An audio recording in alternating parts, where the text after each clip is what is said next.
Why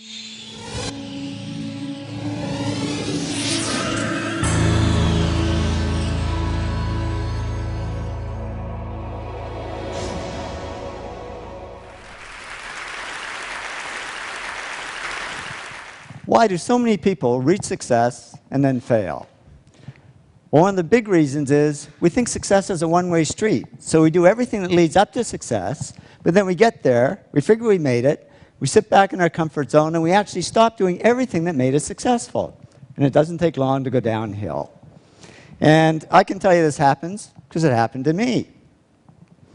Reaching success, I worked hard, I pushed myself, but then I stopped because I figured, oh, you know, I've made it. I can just sit back and relax.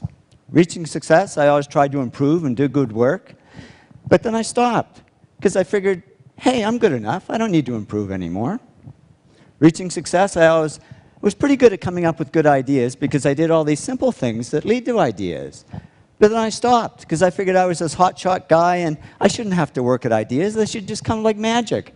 And the only thing that came was creative block. I couldn't come up with any ideas.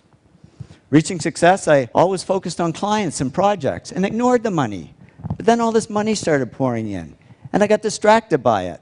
And suddenly I was on the phone to my stockbroker and my real estate agent when I should have been talking to my clients. And reaching success, I always did what I loved. But then I got into stuff I didn't love, like management. I'm the world's worst manager, but I figured I should be doing it because I was, after all, the president of the company. Well, soon a black cloud formed over my head, and here I was, outwardly very successful, but inwardly very depressed. But I'm a guy. I knew how to fix it. I bought a fast car. It didn't help.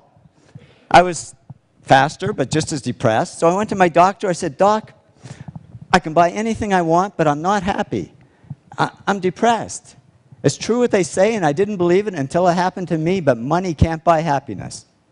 He said, no, but it can buy Prozac. And he put me on antidepressants. And yeah, the black cloud faded a little bit, but so did all the work. Because I was just floating along. I couldn't care less if clients ever called. And clients didn't call.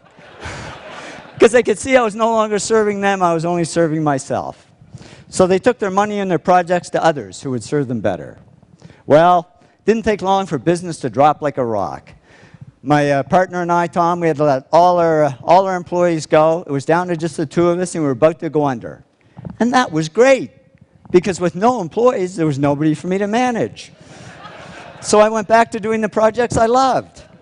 I had fun again, I worked harder, and to cut a long story short, did all the things that took me back up to success.